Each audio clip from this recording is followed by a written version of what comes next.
प्रीति करो रघुनायक सो, अरुराही बनो गुरु ज्ञान गली के। दीन दयाल को नाम रटो, बस दास रहो बजरंग बली के। रंग राजेश न को अपने, सब मीत सदा तकदीर भली के। रेम न छाड़ो नहीं कबहूँ,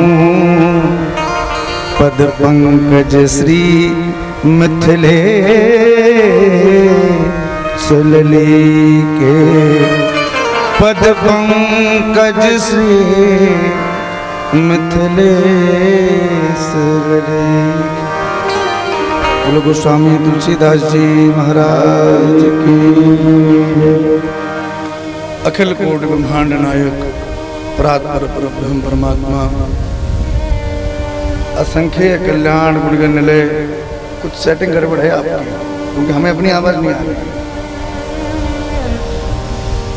अकारण करुणा वरणालय भक्त वांछा कल्पतरु कृपा सिंधु दया सिंधु वात्सल्य सिंधु। भगवान श्री सीताराम जी की महती कृपा करुणा से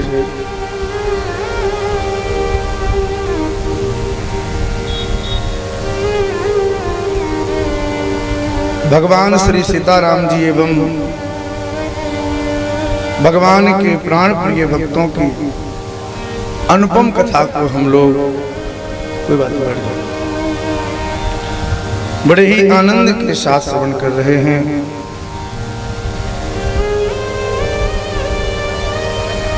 आज इस मंगल में सत्संग सत्र का चतुर्थ दिवस है।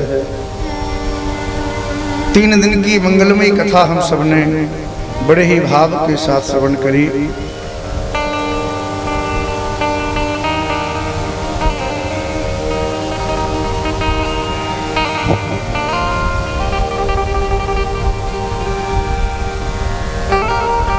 भगवान की कृपा से कल हम सबने माता सती जी के चरित्र को बहुत ही आनंद से श्रवण किया। भगवान शिव के कोप को हम लोगों ने श्रवण किया। समस्त देवताओं के द्वारा भगवान शिव की स्तुति करी गई और भगवान शिव की स्तुति पर ही कल की कथा का हमने विश्राम किया था। भगवान भोलेनाथ अत्यंत कृपालु देव हैं। इनकी कृपा के कृत्यों को जब ब्रह्मा जी ने देखा तो ब्रह्मा जी एक बार माता पार्वती के पास जाके शिकायत करने लगे कि हे माँ, हम तो आपके भोलेनाथ से बड़े परेशान हैं। माता ने कहा क्यों, क्या हुआ ब्रह्मा जी? ब्रह्मा जी बोले माँ, हम इतने परेशान हैं कि पूछो मत। अरे हुआ क्या है बताओ तो सही। माता जी, जिनके भाग्य में मैंने कुछ भी नहीं लिखा, जिनके कर्म ऐसे थे कि उनको कुछ नहीं देना था हमें, उन भक्तों ने भी जब शिव जी की आराधना करी तो शिव जी ने उनको इतना दे दिया कि पूछो मत। हमारा पूरा विधान ही बिगाड़ दिया शिव जी ने। लोग कहते हैं ना भैया, विधि का विधान ही ऐसा हुआ वैसा हो गया। पर हमारे भोलेनाथ ऐसे हैं कि जो विधि के विधान को भी काट सकते हैं। भावयु मेट सकई त्रिपुरारी, बड़ी से बड़ी आफत भी सामने आ जाए और हमारे भगवान मेट देते हैं। बोलो जय सिया राम।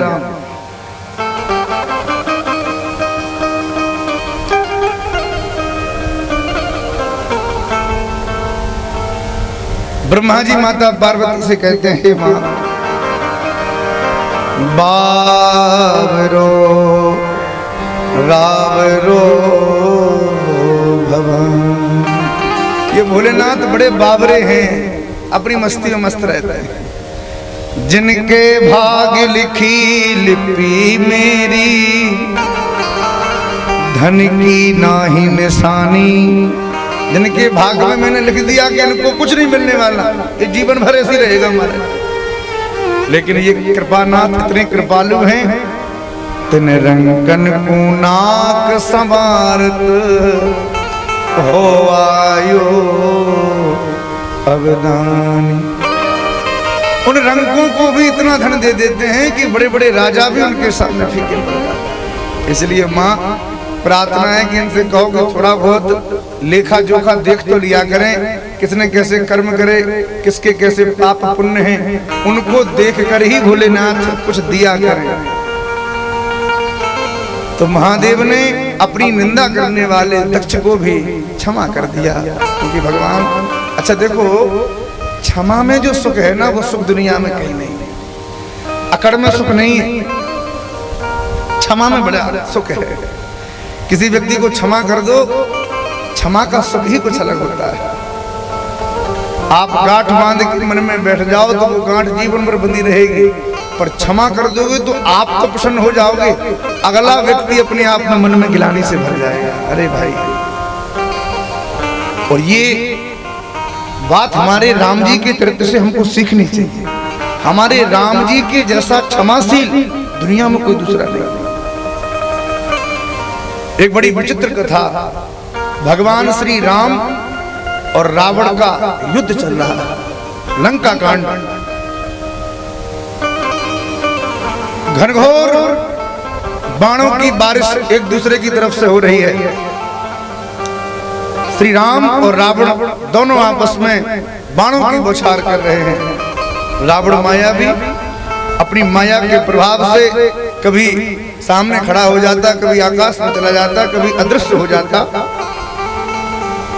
पहले तो धरती पर खड़े होकर युद्ध किया रावण ने, और जब राम जी से रावण युद्ध में नहीं जीत पाया तो रावण ने सोचा कि धरती में नहीं, अपने रथ को आकाश में लेके जाओ। आकाश में लेके चला गया। अब राम जी धरती पे खड़े क्यों? भगवान चाहते तो भगवान भी अपने दिव्य रथ को प्रकट करके आकाश में युद्ध कर सकते हैं, लेकिन भगवान मानव रूप में है ना। मानवों के जो लक्षण हैं वो भगवान अपने अवतार में घटा रहे हैं। रावण जैसे ही अपने रथ को लेकर आकाश में गया, थोड़ा ध्यान से सुनेंगे आप लोग, हनुमान जी महाराज तुरंत आ गए और राम जी से बोले, प्रभु ये रावण तो बड़ा मायावी है, युद्ध में विजय प्राप्त नहीं कर पाई तो ये अपनी माया से खेलने लगा। प्रभु मेरा निवेदन है कि आप मेरे कंधे पर बैठ जाओ और आप युद्ध करो, मैं आकाश में उड़ के जाऊंगा और रावण से युद्ध कराऊंगा। राम जी ने कहा कि हनुमान तुम कैसे उड़ोगे? अरे हमें आप बैठिए तो सही, कहीं गिर तो नहीं जाओगे? हनुमान जी ने कहा, प्रभु जिसके कंधे पे आप बैठे हो, जब कोई कंधे पे बैठता है तो उसके चरण हृदय पे आ जाते हैं। कंधे पे आप हो, चरण जिसके हृदय में आपके विराजमान हो जाएं, यदि वो भी गिरेगा तो फिर बचेगा कौन? इसलिए प्रभु आप विराजमान। हनुमान जी ने भगवान गुरु श्री राघवेंद्र सरकार को अपने कंधों पर आरूढ़ किया, बैठाया और युद्ध करने के लिए आकाश में गए। जैसे ही आकाश में रावण के सामने भगवान श्री राम धनुष बाण लेके पहुंचे, रावण ने हनुमान जी को देख के सबसे पहले मन में सोचा कि इस बानर के चक्कर में जीवन भर हमने धोखा खाया। अच्छा एक बात है, रावण पूरी राम जी के सैन्य सागर में किसी को बलवान नहीं कहता है। अंगद जी जब गए तो अंगद जी ने कहा कि हमारी सेना में बड़े बड़े वीर हैं। अरे बोले कहाँ वीर हैं? बोले जामवंत। अरे जामवंत कोई वीर है? जामवंत मंत्री अति बूढ़ा। अरे बूढ़ा व्यक्ति है, कोई वीर थोड़ी। नलनील, अरे बोले अच्छे कारीगर हैं, काम नाम मकान ठीक बना लेते, कारीगर अच्छे। सुग्रीव, अरे बोले सुग्रीव कोई वीर है? भाई के डर से छिपा फरा मारा, कोई वीर तो कोई वीर तो होगा। रावण ने स्वयं स्वीकार किया, हाँ एक वानर वीर है, कपि एक महाबलशीला, एक महावीर है हमारा, वो हनुमान। तो रावण तो हनुमान जी की वीरता से भली भांति परिचित है। और क्यों ना परिचित हो, क्योंकि एक बार रावण ने अकेले में हनुमान जी की वीरता को देखने का प्रयास भी किया है ना। हनुमान जी बैठे बैठे ध्यान लगा रहे थे, रावण ने सोचा कि हनुमान जी की पूंछ ज्यादा काम करती है, जितनी भी सेना भेजो ये पूंछ में लपेट के फेंक देते हैं, खुद तो युद्ध करते नहीं। तो इस पूंछ के चक्कर में ही सारे काम बिगड़ रहे हैं, क्यों ना इस पूंछ को ही उखाड़ दें। देखिए जब भी संसार में किसी सज्जन व्यक्ति की पूंछ बढ़ती है तो दुर्जनों के मन में एक ही बात आती है कि इनका कुछ ना बिगड़े, इनकी पूंछ बिगड़ जाए, इन पे ऐसे आक्षेप आरोप लग जावे कि इनकी जितनी पूंछ बढ़ रही है ना वो खत्म हो जाए। दुर्जनों के मन में यही बात रहती है। रावण ने सोचा कि हनुमान जी की पूंछ उखाड़ दो या काट दो तो हमारा झंझट खत्म हो जाएगा। हनुमान जी बैठे बैठे ध्यान लगा रहे थे, रावण पीछे से आया और हनुमान जी की पूंछ को सोचा कि एक बार में पकड़ के एक झटका मारेंगे और एक झटके में पूंछ उखड़ जाएगी तो पूंछ का झंझट ही खत्म होगा। जैसे ही रावण ने हनुमान जी की पूंछ पकड़ी, हनुमान जी समझ गए कि पीछे रावण है। हनुमान जी महाराज ना तो खड़े हुए न मुड़े, हनुमान जी सीधे आकाश में उड़े। जैसे ही आकाश में उड़े तो पूंछ पकड़ के रावण भी लटक गया। अब हनुमान जी ऊपर तीव्र मात्रा में उड़ते हुए जाएं और रावण पूंछ पकड़ के महाराज लटका है, छोड़ भी ना पावे। अब रावण कहे हे प्रभु कहीं ये पूंछ टूट ना जाए या हमारे हाथ से छूट ना जाए, दोनों में खतरा है। हनुमान जी ने कहा किस लिए आए थे? रावण ने कहा हम आपके बल को अजमाने आए थे। अजमाना चाहे थे? बोले हाँ। हनुमान जी तुरंत नीचे उतरे। हनुमान जी ने कहा बोलो रावण कैसे बल अजमाओगे, कैसा युद्ध करोगे? रावण ने कहा जैसा आप कहो। हनुमान जी ने कहा देखो हमारे पास इतना समय नहीं है कि हम तुमसे दिन रात युद्ध करते रहें, हमको राम राम करना है, भगवान का नाम जपना है। यदि तुमको हमसे युद्ध करना ही है तो ज्यादा लंबा चौड़ा युद्ध नहीं करेंगे, एक एक मुक्के का युद्ध करेंगे। एक मुक्का तुम हम में मारो और एक हम तुम में मारे। बोलो जय सिया राम। रावण बोला हाँ ये बात ठीक है, ये ठीक बिल्कुल ठीक। तो हनुमान जी ने कहा मारो। अच्छा तुम पहले तुम ही मार लो। रावण ने कहा नहीं पहले तुम मारो। हनुमान जी ने कहा देखो रावण यदि हमने पहले मार दिया और फिर तुम मारने लायक बचे कि ना बचे, इसलिए पहले तुम ही मार लो। हनुमान जी महाराज तो वीरासन में बैठे और रावण ने अपने संपूर्ण बल के साथ हनुमान जी की पीठ पर मुक्के का प्रहार किया। महाराज हनुमान जी महाराज को कौन डिगा सकता है, अतुलित बल के धाम है। हनुमान जी महाराज किंचित मात्र भी विचलित नहीं हुए, यथावत विराजमान रहे। अब हनुमान जी को जब कुछ नहीं हुआ, अब रावण को पसीना आया कि हमने तो पूरी ताकत से मारा, अब हमारा क्या होगा। हनुमान जी महाराज ने कहा अच्छा रावण अब तुम बैठो हमारी बारी। और जैसे ही हनुमान जी ने अपना मुक्का आकाश में ऊपर उठाया और जैसे ही मारने के लिए उद्यत हुए कि ब्रह्मा जी सामने प्रकट हो गए। ब्रह्मा जी ने कहा हे महावीर ये लीला मत करना, यदि आपने मुक्का मार दिया तो हमारा तो प्लान ही चौपट हो जाएगा। राम जी को मारना है, रावण को बराबर मार दोगे, इसलिए आप मुक्के को मत मारो। हनुमान जी ने कहा तो क्या करें? मुक्का उठ गया, अब तो कहीं ना कहीं जाएगा, किसके ऊपर मारें? ब्रह्मा जी ने कहा एक काम करो हनुमान जी रावण के ऊपर मारो मत, अपने मुक्के को केवल धीरे से धर दो एक बार, बस मारना मत, बल मत लगाओ। 100% का केवल 1% ही बल का प्रयोग करो। हनुमान जी महाराज ने जैसे ही अपना हाथ ऊपर उठाया और धीरे से रावण की पीठ पर धर दिया, रखने मात्र से रावण को खून की उल्टी होने लग गई, महाराज गिर गया नीचे। उसी समय रावण समझ गया कि भैया राम जी के सैन्य सागर में कोई वीर हो या ना हो, पर ये बानर बड़ा वीर है। और आज जब राम जी को अपने कंधों पर बैठा के हनुमान जी सामने आए, रावण ने जैसे ही देखा तो रावण ने सोचा ये मौका अच्छा है, राम से तो बाद में निपटूंगा, पहले इस बानर से निपट लूं। और रावण ने अपने बाणों का निशाना जो राम जी की तरफ चला रहा था, रावण ने एक बाण हनुमान जी की तरफ चला दिया। बाण सीधा जाके हनुमान जी की माथे में धंस गया। जैसे ही माथे में बाण लगा, राम जी ऊपर बैठ के युद्ध कर रहे हैं, राम जी को तो पता ही नहीं कि आगे बाण भी लग गया है। हनुमान जी ने सोचा यदि मैं विचलित हो जाता हूं तो राम जी भी युद्ध से विचलित हो जाएंगे, कोई बात नहीं, थोड़ा कष्ट तो हम सह लेंगे। हनुमान जी ने उस अवस्था में अपने हाथ से जैसे ही बाण निकाला तो बाण निकलते ही रक्त बहने लग गया, और रक्त जब बहा तो बहते बहते भगवान के श्री चरणों तक पहुंचा। भगवान के चरणों तक जैसे ही रक्त गया और राम जी के आभास में प्रकट हुआ कि कुछ चरणों पर गिर रहा है, पैरों पर कुछ गिर रहा है। नीचे देखा तो पैर एकदम लाल और हनुमान जी के माथे से रक्त की धार लगी है। जैसे ही ये राम जी ने देखा कि अब तो महाराज राम जी के कोप का पारा पार नहीं रहा, राम जी ने तुरंत अपने धनुष की टंकार करी और बड़े उच्च स्वर में रावण से कहा, रावण अब मैं तुम्हारे सामने वो पराक्रम दिखाने वाला हूं जो त्रैलोक में कोई दिखा नहीं सकता। महाराज यदि कभी कोई इस पराक्रम को दिखाने का प्रयास करे तो वो केवल महादेव ही एक ऐसे हैं जो इस पराक्रम को कभी दिखा पाएंगे, अन्यथा दुनिया में कोई ऐसा नहीं है जो मेरे इस पराक्रम का सामना कर सके। सावधान हो जाओ रावण। और राम जी ने जैसे ही, अच्छा राम जी को क्रोध क्यों आया? इसलिए क्रोध आया, भगवान कभी भी अपने अपमान से उतने दुखी नहीं होते जितने भगवान अपने भक्तों के अपमान से दुखी हो जाते हैं। बोलो जय सिया राम। भगवान को अपने भक्तों का अपमान बिल्कुल भी सहन नहीं है। प्रबल प्रेम के पाले पड़कर प्रभु को नियम बदलते देखा,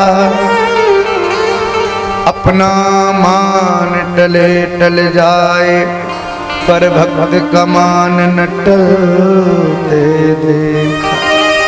भगवान को अपने भक्तों के मान को गिरते ठाकुर जी नहीं देख सकते। राम जी ने वो पराक्रम किया, राम जी ने इतना भीषण युद्ध किया, इतने बाणों की बौछार करी कि रावण जिन शस्त्रों को उठाता राम जी उन्हीं शस्त्रों को काट देते।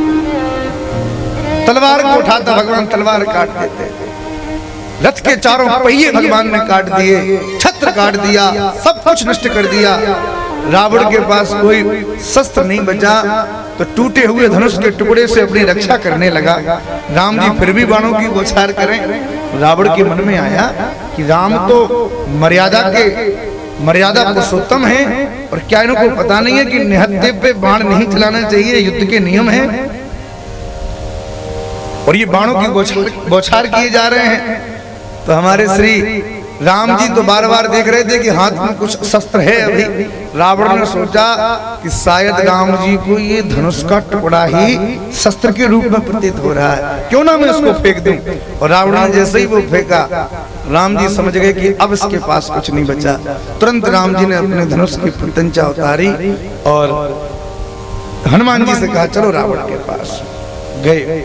और राम जी ने रावण से बड़े शांत स्वर में कहा, रावण बहुत अच्छी वीरता के साथ तुमने युद्ध किया, जाओ अब महलों में थोड़ा विश्राम करो, थक गए होगे, श्रमित हो गए होगे, जाओ जाओ जाओ अपने महल में विश्राम करो। इतना कह के भगवान वापस आ गए। रावण के शरीर में तुम्हारा सांप जैसा सूंघ गया, मन में इतनी गिलानी हुई, एक वीर युद्ध के मैदान में मर जाए वो ज्यादा अच्छा है, पर ऐसी कायरता के साथ कोई वापस आवे ये तो जीवन का बड़ा दुर्भाग्य। सारथी रथ लेके आया और रावण के महल में मंदोदरी ने जाके कहा कि क्यों, कैसा रहा आज का युद्ध? रावण ने कहा, देवी राम जी के जैसी शीलता, राम जी के जैसा पराक्रम, अरे कोई होगा जो राम जी की भक्ति करके अपने आप को धन्य करता होगा, अरे कोई होगा जो राम जी की पूजा करके अपने आप को धन्य समझता होगा, पर देवी मैं तो राम जी से शत्रुता करके अपने आप को धन्य समझता हूँ कि राम जी जैसा शत्रु मुझे मिला है। इसे कहते हैं क्षमाशीलता। भगवान के भीतर क्षमा जितनी प्रचुर मात्रा में है, इतनी क्षमा किसके भीतर नहीं है। हमारे राम जी से ये सीखना चाहिए। महादेव ने सबको क्षमा किया।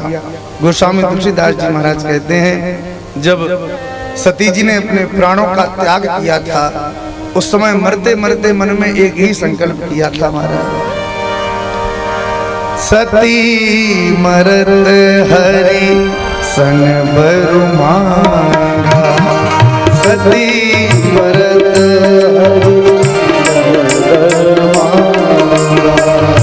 सती मरत हरि सन बरु मांगा, सती मरत हरि सन बरु मांगा, जन्म जन्म पद अनुराग, जन्म जन्म पद अनुराग।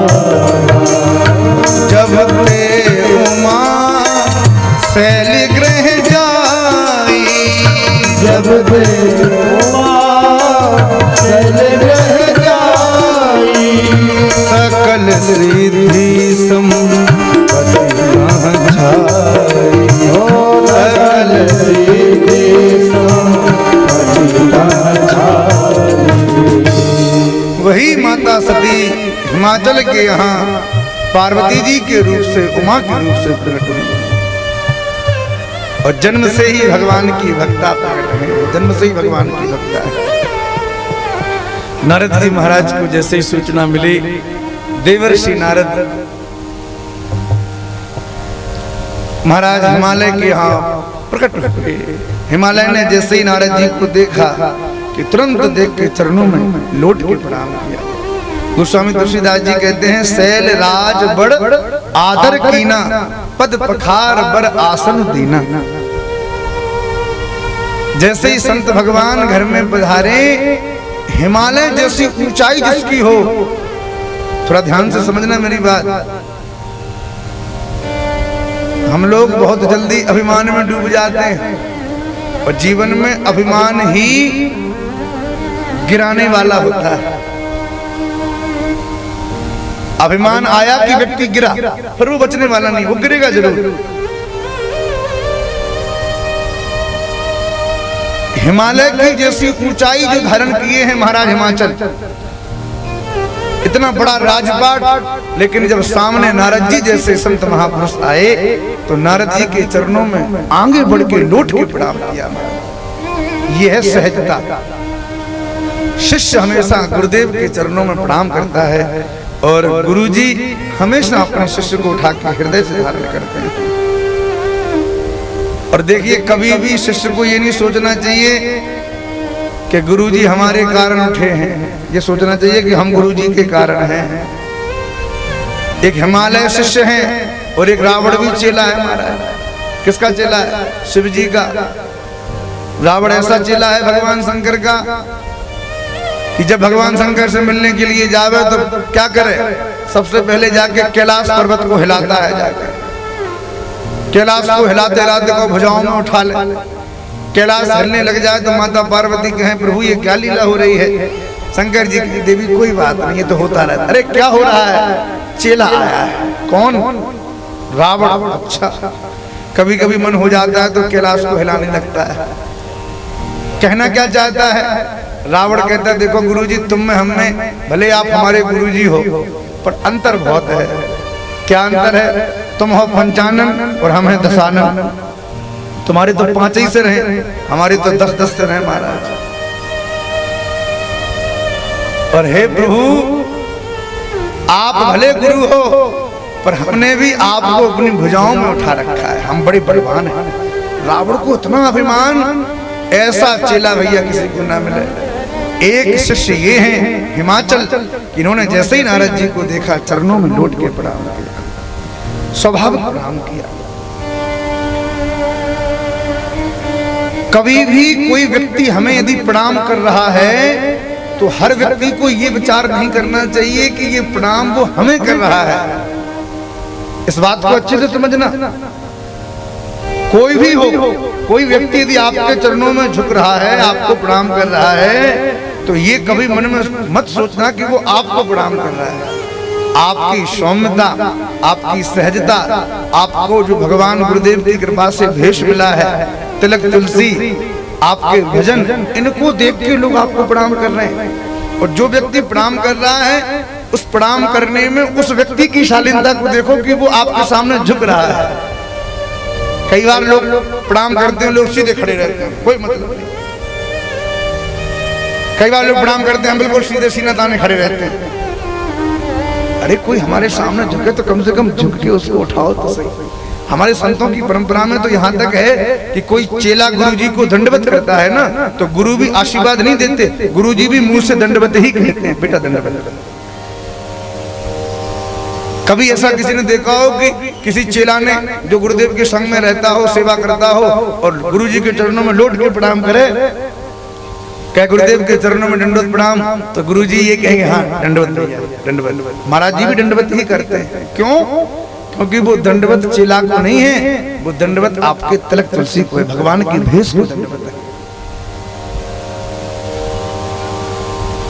श्री हिमालय ने गुरुदेव के चरणों में लौट के प्रणाम किया और अपनी बेटी को नारद जी के सामने विराजमान करके और कहने लगे कि हे मुनि, आपकी कृपा से ये मेरी कन्या है और आप बड़े उच्च कोटि के महात्मा हैं, बड़े पहुंचे हुए संत हैं, उच्च कोटि के महात्मा हैं, इसलिए आप मेरी इस बेटी के भाग्य को बताओ, इसका शुभ अशुभ गुण अवगुण मैं आपसे जानना चाहता हूं। त्रिकालज्ञ सर्वज्ञ तुम, गति सर्वत्र तुम्हारी, कहूं सुता के दोष गुण, मुनिवर हृदय विचार। हे प्रभु, हमारी सुता के दोष गुण, ये नहीं कहा गुण दोष, पहले दोष बताओ। अच्छा, पार्वती जी कौन है? बोले पार्वती जी श्रद्धा है। हिमालय जी गुरुदेव के सामने अपनी श्रद्धा के दोष गुण पूछना चाहते हैं। कभी भी अपनी श्रद्धा को पूर्ण परिपक्व मत समझना कि हम बहुत बड़े श्रद्धावान हैं, हमारी बड़ी श्रद्धा है, नहीं। हमेशा अपनी श्रद्धा में दोष देखना चाहिए, अपनी श्रद्धा में कमी देखना चाहिए, अपने आप को पूर्ण कभी समझना ही नहीं चाहिए। इसलिए पहले कहा दोष बताओ, फिर गुण बताओ। नारद जी महाराज ने जैसे हस्तरेखा देखी, देख के समझ गए। ये जो हस्तरेखा देखने का विधान है ना, ये बड़ा पक्का है। ये कोई देखा देखी नहीं कि कोई किसी का भी हाथ देख दे। हस्तरेखा देखना, ज्योतिष का ज्ञान जिनको होता है वो हाथ देख के सब बता देते हैं महाराज क्या लीला हो गई, क्या होने वाली है। पर कुछ लोग ऐसे भी होते हैं जिन्हें भले ज्ञान ना हो, पर वो हाथ देख के कुछ बातें ऐसी बताते हैं जो सबके जीवन में कहीं ना कहीं घटती ही है। बोलो जय श्री राम। कई बार कोई किसी का हाथ देखें और हाथ देख के कहें भैया कमाते तो बहुत हो पर धन रुकता नहीं है तुम्हारे पास। अब दुनिया में ऐसा कौन है कि जो कमावे और धन रुक जाए? धन तो सबके लिए खर्च होता रहता है।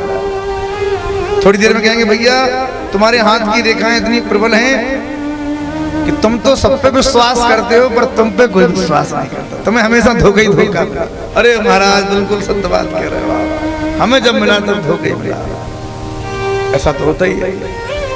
कई बार किसी के हाथ को देख के कहो कि तुम्हारी एक रेखा ऐसे बता रही है, एक बार तो तुम मरते मरते बचे हो, कहीं ना कहीं कोई घटना ऐसी घटी कि मरते मरते बचे हो। भैया ऐसा कौन है दुनिया में जो कभी न कभी अपने जीवन में किसी न किसी संकट में ना आया हो? एक आध बार तो मृत्यु के मुंह से बच ही जाते हैं। बोलो जय श्री राम। तो ये दो चार बातें सब जगह ही सेट हो जाती हैं, पर नारद जी ने इन दो चार बातों को नहीं कहा। नारद जी तुरंत कहने लगे, हे हिमालय तुम्हारी जो बेटी है ना ये बड़ी सुलक्षणा है, सब लक्षण संपन्न कुमारी, सब लक्षण संपन्न कुमारी, ओ यही संतति यही प्यारी, ओ यही संतति यही प्यारी, सदा अचल ही कर अहि माता, सदा अचल ही कर अहि माता, यही देश सुपे है पितु माता, यही देश सुपे है पितु माता। नारद जी महाराज ने माता पार्वती जी की हस्तरेखा को देख के कहा कि प्रभु तुम्हारी बेटी बड़ी सुलक्षणा है, खूब शीलवान है, खूब लक्षणों से युक्त है, कोई प्रकार के दोष नहीं है। बड़ी प्रशंसा करी महाराज। पहले प्रशंसा कर दी कि कहीं टेंशन ना हो जाए, गुणों का वर्णन कर दिया और कहा कि हे हिमालय तुम्हारी जो पुत्री है ना वैसे तो सर्वगुण संपन्न है, शैल सुलक्षण सुता तुम्हारी, सुनहु जी अब अवगुण दुई चार, अब दो चार अवगुण भी सुन लो अपनी बेटी के। जैसे ये कहा सोई कान खड़े हो गए माता मैना के। देखो माँ के चित्त में अपने बच्चों के भविष्य को जानने की बात ज्यादा प्रकट होती है। माँ अपने बच्चों का हित चाहती है, माँ कभी अहित नहीं चाहती। गुणों पर तो विशेष ध्यान दिया, पर जैसे ही 2-4 अवगुणों की बात कही कि अब तो हिमालय ने और माता मैना ने दोनों ने कान खड़े कर लिए। नारद जी ने कहा कि हिमालय, तुम्हारी बेटी के 2-4 अवगुण, इस बेटी के भाग्य में जो पति मिलेगा वो थोड़ा विचित्र रहेगा। कैसा रहेगा? जोगी जटिल अकाम मन, नगन अमंगन भेष, अस स्वामी यही कह नहीं, परी हस्त असीरे। हे प्रभु, तुम्हारी बेटी का जो पति मिलेगा वो जोगी रहेगा, शमशान में रहने वाला, चिता की भस्म लगाने वाला, मुंडों की माला पहनने वाला, इन अवगुणों को धारण करने वाला तुम्हारी बेटी का पति होगा। ऐसा मैं नहीं कह रहा हूं, तुम्हारी बेटी की हस्तरेखा बता रही है। अब बताओ, किसी माँ से कोई कह दे कि तुम्हारी बेटी का पति ऐसा ऐसा होगा, तो उस माँ को चैन मिलेगा कि महाराज टेंशन में आ जाएगी, दुखी हो जाएगी। माता मैना तो कांपने लगी और तुरंत कह दिया नारद जी ने कि सुनो, जो भी मैं कह रहा हूं हो ही न मृषा देव ऋषि भाखा, उमा सुवचन हृदय धरि रखा। मैं जो कह रहा हूं ये असत्य नहीं है, सत्य रहेगा। माता मैना रोने लगी, हे प्रभु ये क्या बता रहे हो? नारद जी ने जो बताया वो बिल्कुल सत्य बताया, पर समझने का तरीका हमारा होना चाहिए। भगवान शिव हैं, ये कोई साधारण व्यक्ति नहीं है, मनुष्य नहीं है, साक्षात भगवान है। और भगवान के लिए जोगी, जोगी का मतलब जानते हैं? जो दो ना हो, एक हो, उसे कहते हैं जोगी। योग माने दो को जोड़ देने से एक योग हो जाता है। एक और एक को जोड़ोगे, एक और एक का योग करोगे तो क्या हो जाएगा? दो। पर वो दो हैं पर हैं एक, योग करने पर एक ही रह गया, अलग नहीं है। भगवान एक ही है, भगवान अनेक नहीं है।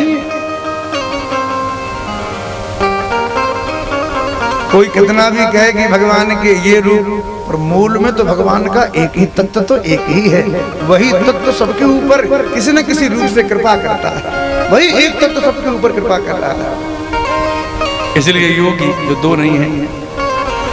कबीरदास जी महाराज कहते हैं कि हम में और हमारे प्रभु में कोई भेद नहीं है, हम तो भगवान के ही बने फिर रहे हैं।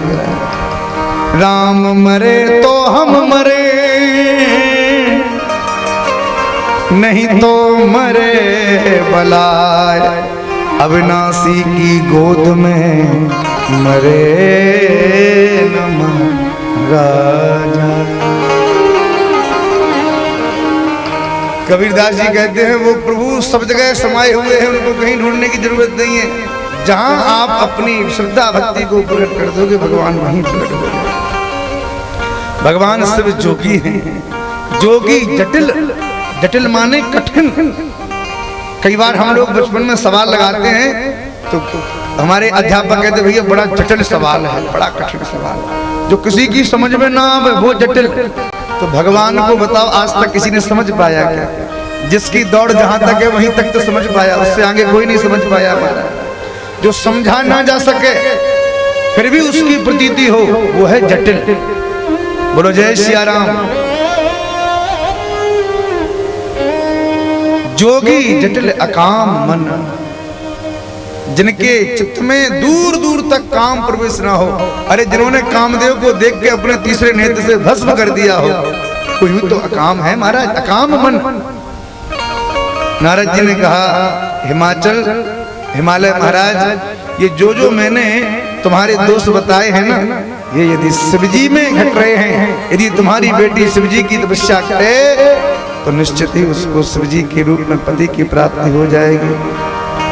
जे जे बर के दोष बखाने, जे जे बर के दोष बखाने, जे जे बर के दोष बखाने, जे जे बर सब शिव पही मैं अनुमाने, ते सब शिव पही मैं अनुमाने। जो विवाह शंकर सन होई, जो विवाह शंकर सन होई, दोषों गुण सम सबको, दोषों गुण सबको, सबको। गोस्वामी तुलसीदास जी महाराज कहते हैं कि जो समर्थ होता है समर्थ को नहीं दोष गुसाई। भगवान शिव समर्थवान हैं, इनके भीतर यदि ये दोष दिख भी रहे हैं तो उन दोष नहीं, वो दोष भी गुण ही बन जाते हैं।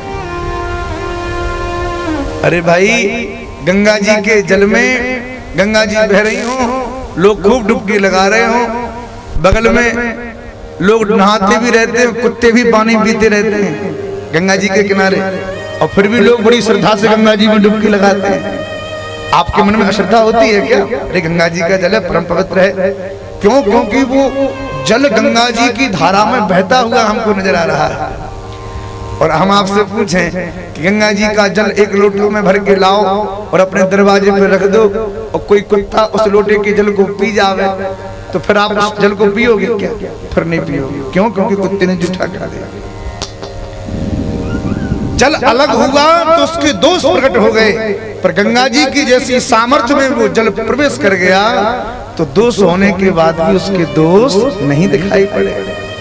तो ये जो अवगुण हमको दिखाई पड़ रहे हैं, ये दुनिया के लिए तो अवगुण है, पर यदि ये अवगुण भगवान शिव में प्रकट हो जाएं तो ये बिल्कुल अवगुण नहीं है। अब तो नारद जी ने कहा कि हे देवी, मैना तुम्हारी बेटी यदि तपस्या करे तो निश्चित ही शिव जी पति के रूप में प्राप्त हो जाएंगे।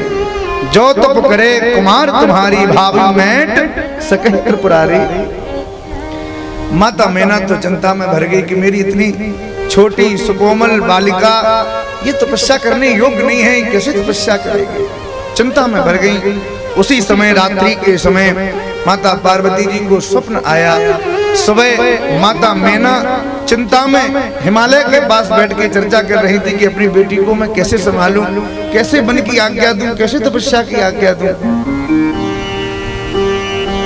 देखिए, तपस्या करने का निर्णय यदि आपके मन में है तो बड़ी से बड़ी आपदा भी आपको रोक नहीं पाएगी।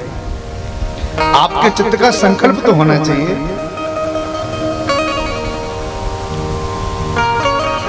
भगवान की भक्ति में बहुत बाधाएं आती हैं, पर उन बाधाओं को जो काट दे, उन बाधाओं से जो दूर हो जाए, वही तो भगवान का भक्त है।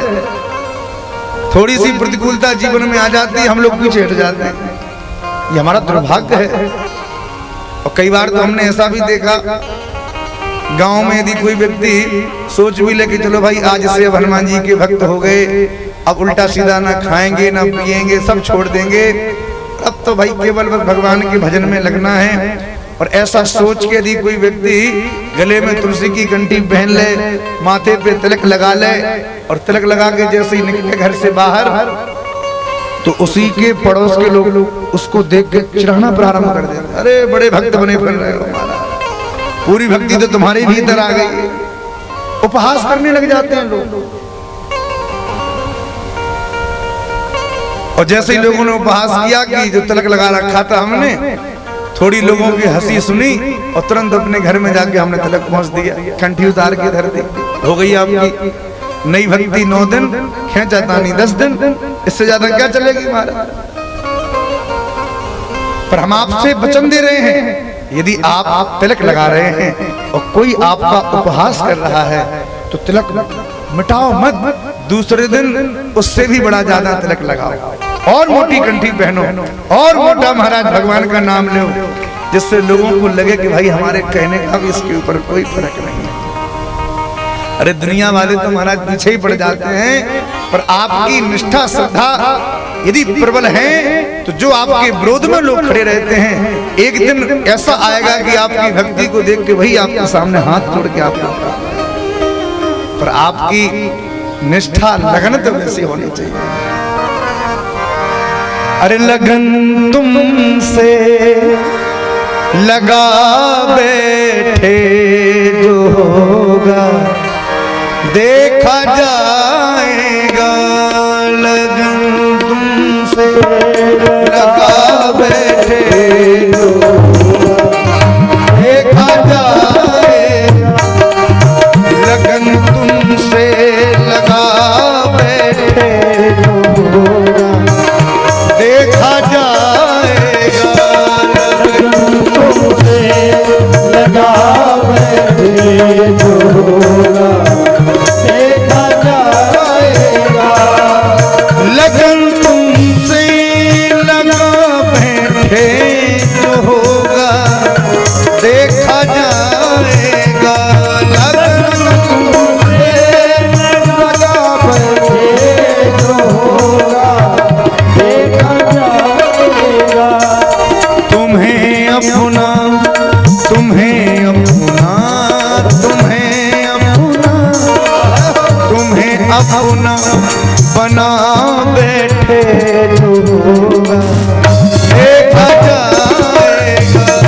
तुम्हें अपना ताली बजाते हुए जो होगा देखा जाएगा। लगन तुमसे लगा बैठे जो होगा देखा जाएगा। लगन तुमसे लगा बैठे जो होगा देखा जाएगा।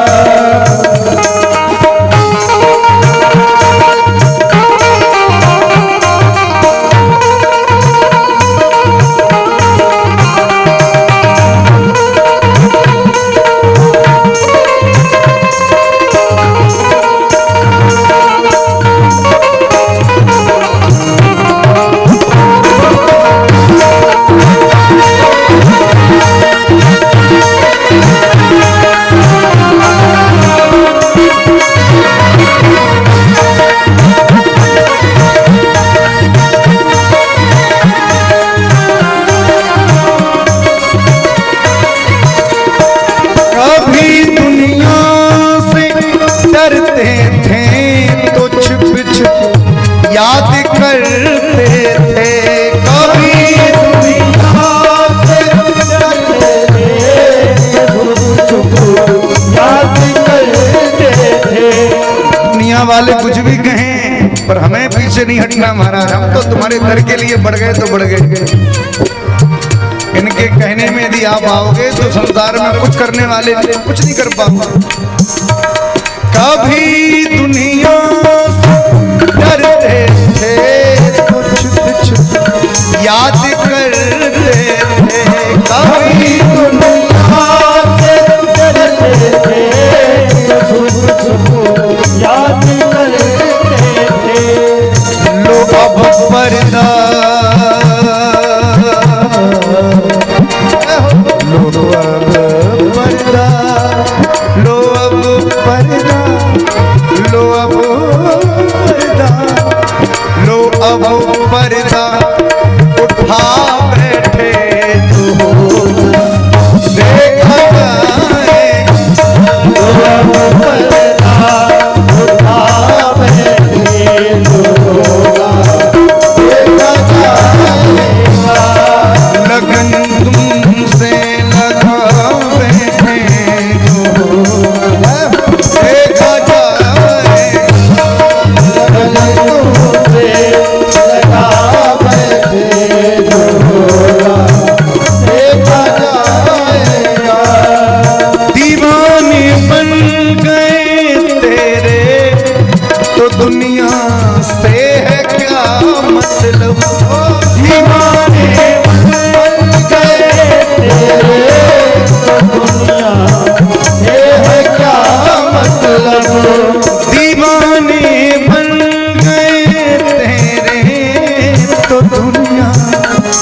भगवान के चरणों में मन लगे तो सही, पर हम लोगों का मन तो लगता ही नहीं, हम लोगों का मन लगता नहीं।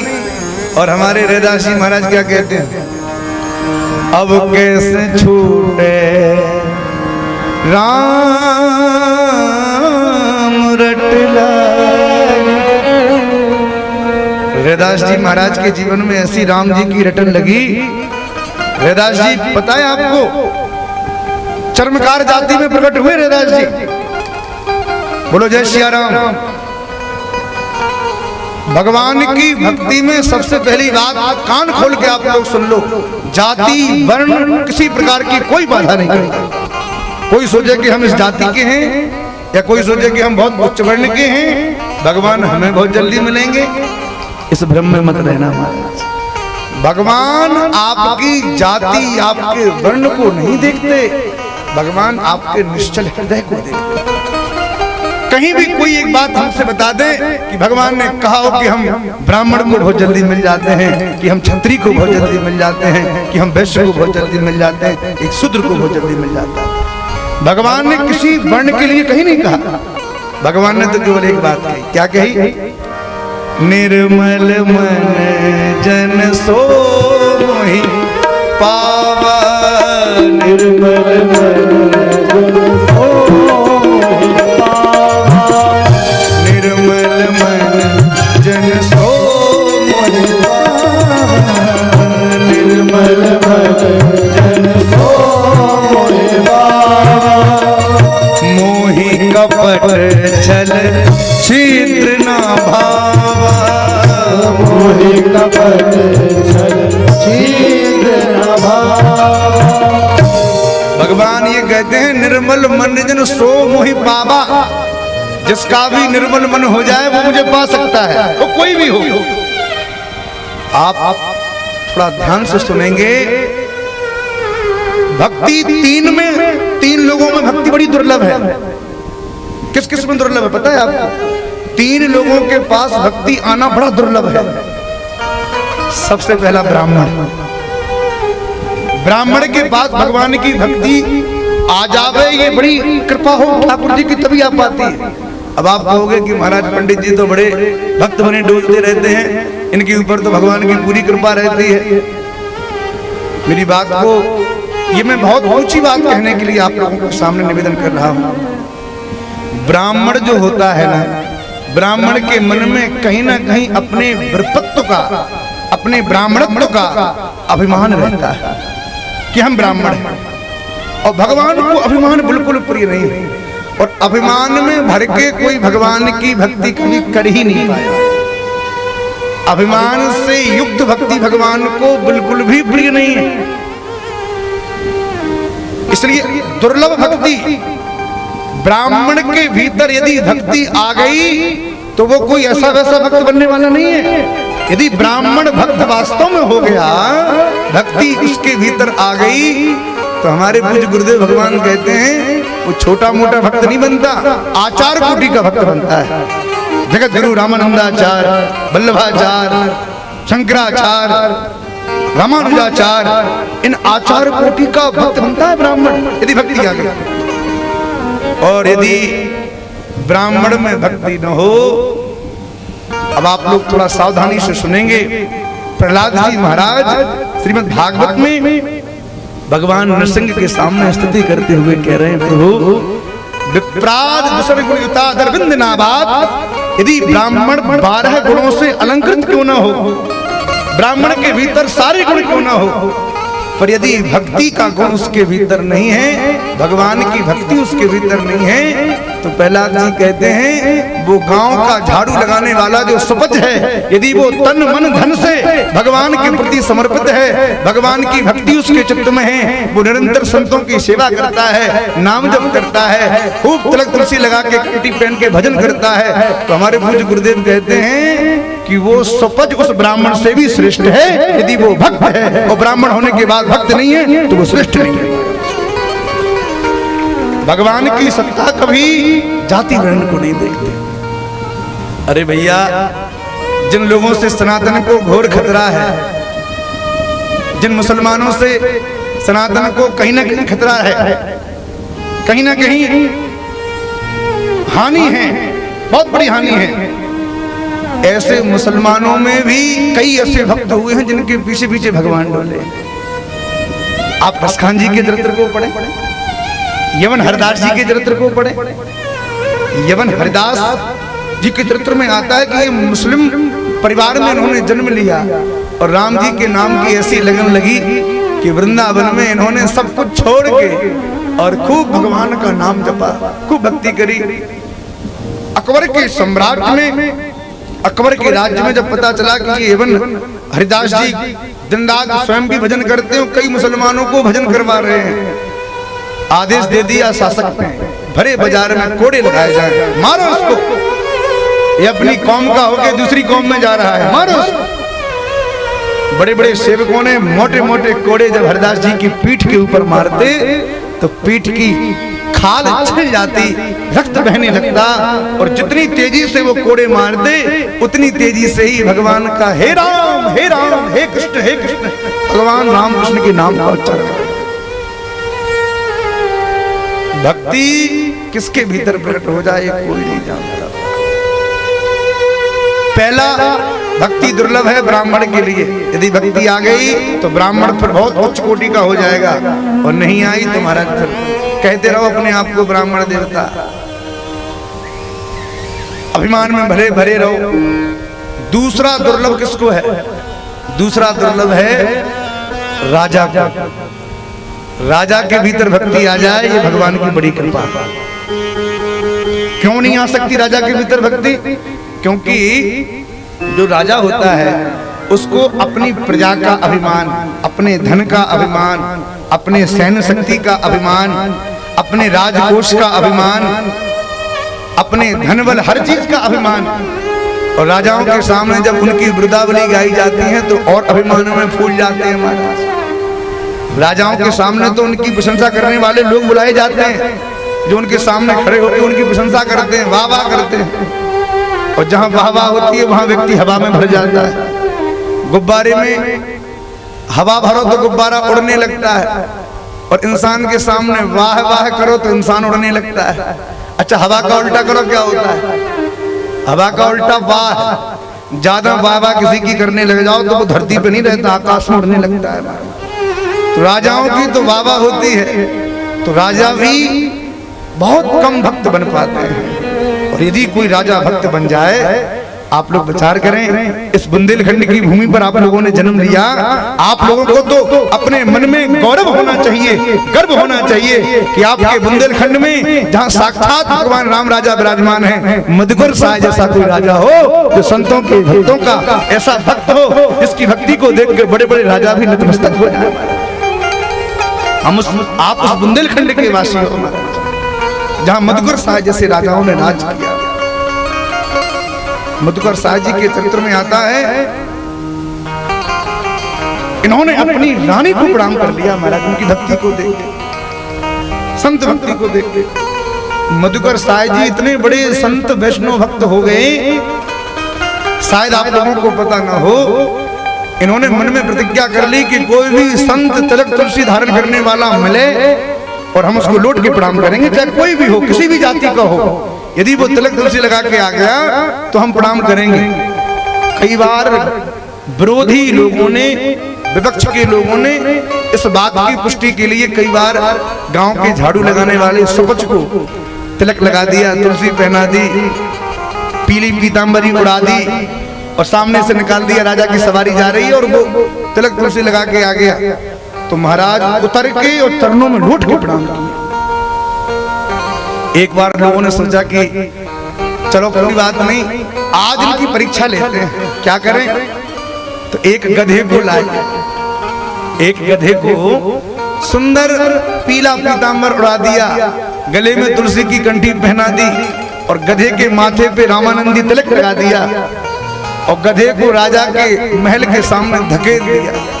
गधा की एक आदत होती है, गधे को जिस दिशा में धकेल दो गधा उसी दिशा में भागता चला जाता है, गधे के स्वभाव में। यदि ऐसा ना करे तो वो गधा ही किस बात का।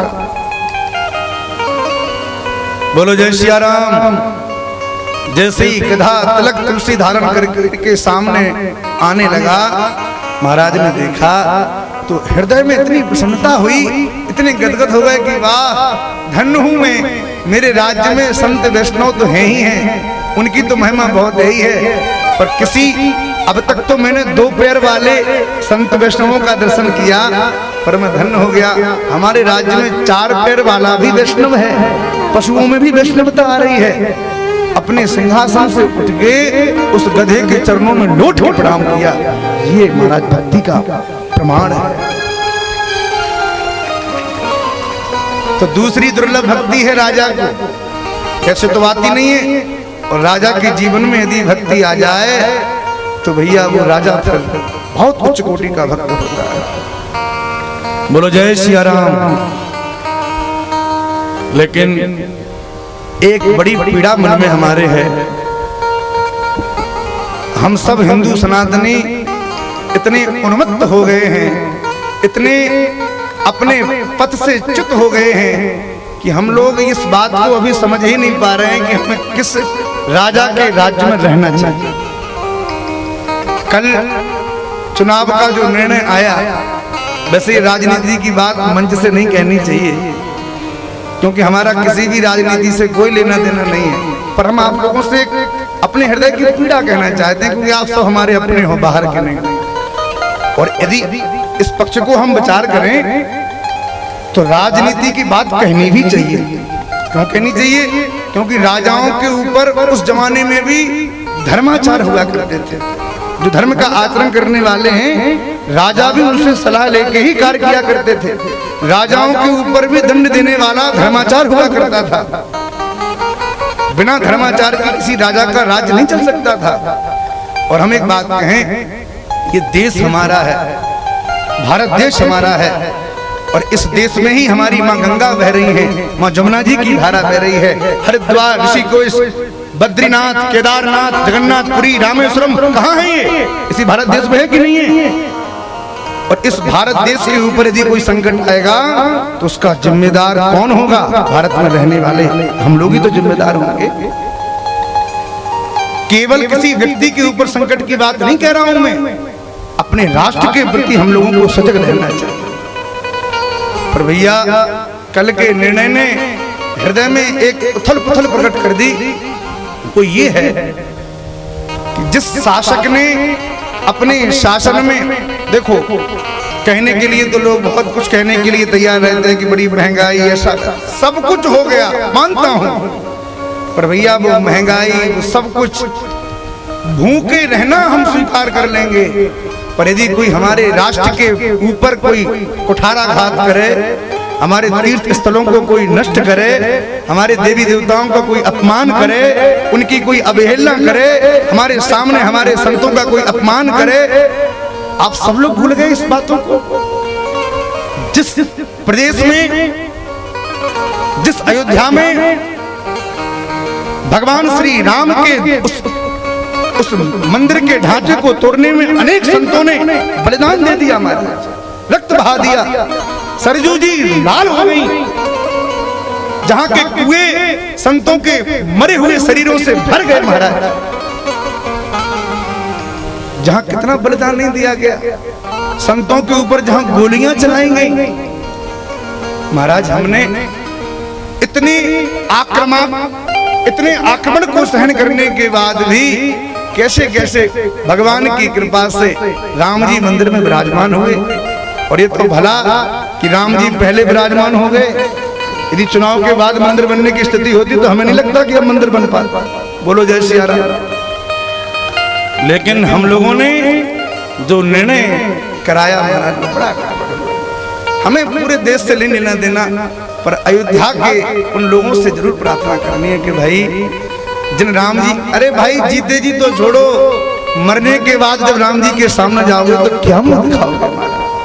आपके मंदिर को बनाने वाले, आपके प्रति निष्ठा श्रद्धा दिखाने वाले, इस राष्ट्र के प्रति जो निरंतर, देखो एक महात्मा वो होता है जो भेषधारी होता है, हम किसी की प्रशंसा नहीं कर रहे हैं, पर भगवान की कृपा से हम सब हिंदू सनातनियों को ऐसा शासक मिला है जिसके राज्य में हम लोग रह के चैन से ये कथा कर पा रहे हैं। आप सुन पा रहे हो, भगवान के मंदिरों में घड़ी शंख नगाड़े बजा पा रहे हैं। आज से केवल 25-30 साल बाद यदि ऐसी दशा बनी रही तो भैया हम लोग बैठ के कथा नहीं कर पाएंगे, कहीं सुन नहीं पाएंगे। यदि ये सरकार बहुमत के साथ प्रकट होती तो आज शायद वो कानून भी लागू किए जाते जिनका हम लोगों को बहुत इंतजार है।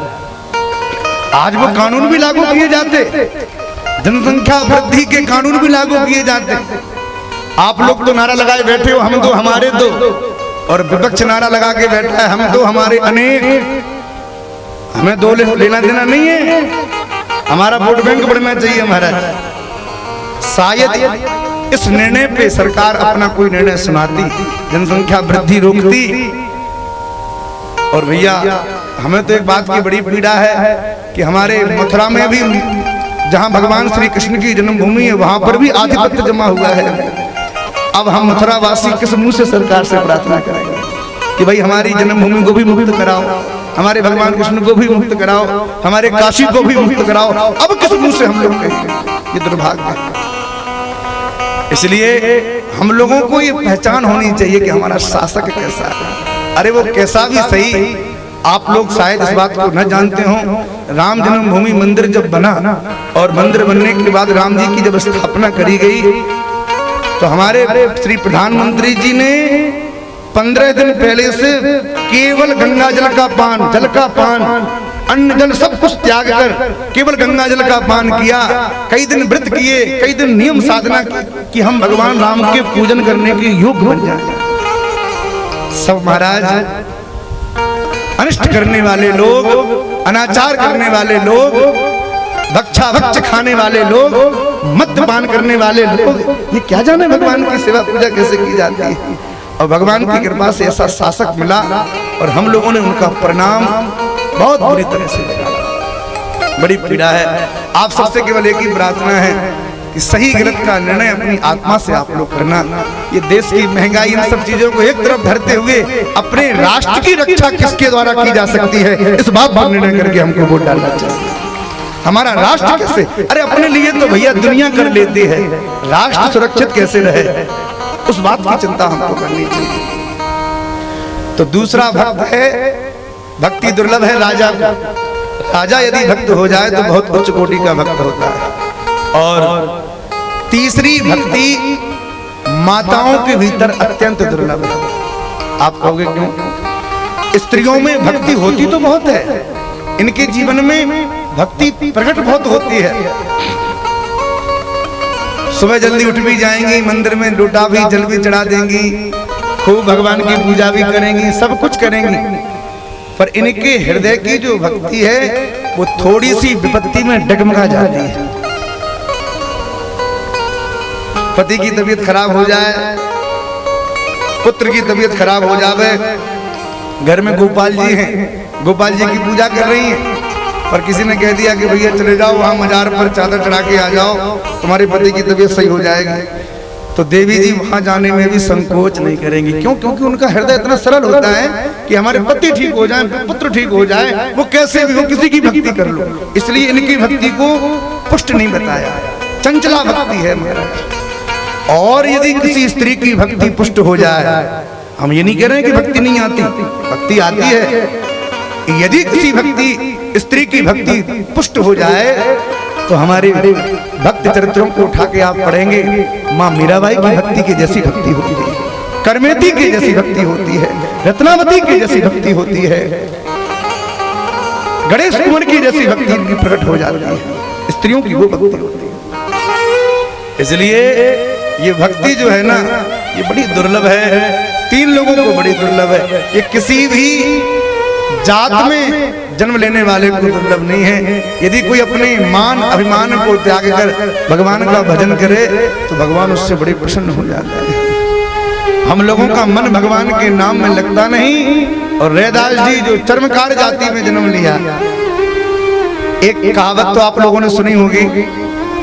रैदास जी महाराज कहते थे, मन चंगा, अरे आगे बोलो भाई, मन चंगा तो आवाज ही नहीं आ रही आपकी, थोड़ा तेजी बोलो। मन चंगा तो कठौती में गंगा। ये बात पता है कहां से प्रकट हुई? एक बार एक पंडित जी तीर्थ यात्रा करने के लिए जा रहे थे, थोड़ा ध्यान से सुनेंगे। और तीर्थ यात्रा करने जब पंडित जी निकले तो रास्ते में रैदास जी की कुटिया मिल गई। रैदास जी को देख के पंडित जी ने कहा, रैदास जी गंगा जी नहाने जा रहे हैं, चलोगे हमारे साथ? रैदास जी ने कहा कि नहीं भाई, हमें बहुत काम करना है, भजन भी करना है, आप जाओ। पंडित जी यदि आप जा रहे हो तो एक काम करना। क्या? रैदास जी ने अपनी जेब से 5 रुपया पंडित जी को दिए और कहा, पंडित जी 5 रुपए का प्रसाद गंगा मैया को हमारी तरफ से चढ़ा देना। हाँ ठीक है। पंडित जी ने 5 रुपया जेब में डाले, चले गए। गंगा जी में स्नान किया, 5 रुपए का प्रसाद खरीदा और गंगा जी से कहा, हे मां गंगा, ये 5 रुपए का प्रसाद रैदास जी की तरफ से हम आपको चढ़ा रहे हैं। जैसे ही गंगा जी में प्रसाद छोड़ा, जैसे ही प्रसाद छोड़ा, गंगा जी में से गंगा जी का हाथ प्रकट हुआ और उस हाथ में एक मणियों से जड़ा हुआ कंगन मां गंगा ने पंडित जी को दिया कि जाओ इस कंगन को रैदास जी को दे देना। पंडित जी ने जैसे ही हाथ में कंगन लिया, इतना बहुमूल्य कंगन, चमकती हुई मणियां उसमें जड़ी हुई थी। पंडित जी के मन में लोभ जाग गया कि इस कंगन का रैदास जी क्या करेंगे? इस कंगन तो हमारी पंडितानी पहनेगी तो ज्यादा अच्छा लगेगा। लौट के रैदास जी के पास गए नहीं और वो कंगन पंडित जी ने अपनी पंडितानी को दे दिया। एक बार उसी राज्य में राजा के यहाँ कोई उत्सव महोत्सव हुआ, पूरी प्रजा गई, पंडित जी की पंडितानी भी तैयार होके गई और पंडितानी ने वही कड़ा हाथ में पहन लिया। कड़ा पहन के जैसे ही राजा के सामने गई तो राजा की रानी ने पंडितानी के हाथ में जो कड़ा देखा, माताओं की आदत होती है, माताओं के स्वभाव में एक बड़ी विचित्र बात रहती है, स्वयं कितनी भी सज धज के तैयार हो जावे, पर यदि बगल वाली आके बैठ गई तो उसके पूरे श्रृंगार को देखेंगी, क्या पहन के आई है, कौन सा हार है, कौन से कानों के हैं, कौन सी नाक का बालक, सब कुछ देखेंगी महाराज, माताओं को स्वभाव। और यदि कोई साड़ी, झुमका, गले का हार ज्यादा पसंद आ गया तो कथा तो सुनती रहेंगी, मन में वही चलता रहेगा कि अब की बार तो स्वामी जी से यही साड़ी मंगानी, चाहे कुछ हो जाए, अब जाके चाहे महाभारत हो जाए पर आनी यही चाहिए। रानी ने जैसे ही पंडितानी जी के हाथ का कड़ा देखा, पंडितानी को बुलाया, इधर आओ, ये जो कड़ा तुम्हारे पास है एक ही है? पंडितानी जी ने कहा एक ही है, पंडित जी एक ही लाए थे। तो देवी एक काम करो, मैं तुम्हें सोने के 2 कड़े देती हूँ, तुम एक मुझे दे दो, तुम 2 पहन लो। हाँ हाँ महारानी, बहुत अच्छी बात है। पंडितानी जी को क्या पता कि ये कितना कीमती कड़ा है, उतार के दे दिया और रानी ने सोने के मोटे मोटे 2 कड़े दे दिए। अब तो पंडितानी खुश हो गई, रानी ने तुरंत वो कड़ा अपने राजा को दिया और कहा, महाराज इस कड़े का दूसरा कड़ा बनवाइए, कहीं से भी लाइए, हमें दोनों कड़े पहनने हैं। राजा ने कहा, देवी चिंता मत करो, अभी बनवाए देते हैं। उस राज्य के जितने भी सुनार थे उन सुनारों को बुलाया और राजा ने कहा कि इस कड़े का दूसरा कड़ा बनाओ। सुनारों ने जब वो कड़ा देखा, एक एक मणि की कीमत आंकी, तो सुनारों ने राजा से कहा, महाराज भूल जाओ दूसरा कड़ा बनवाना। क्यों भाई, क्या हमारे पास इतना धन नहीं है? सुनारों ने कहा, महाराज इसमें जो मणियां लगी हैं वो इतनी बेशकीमती हैं कि आपके राज्य की 1-2 नहीं, सैकड़ों रियासतें बिक जाएंगी तब भी इस कड़े का दूसरा कड़ा बनने वाला नहीं है, ये बहुत बहुमूल्य मणियां हैं।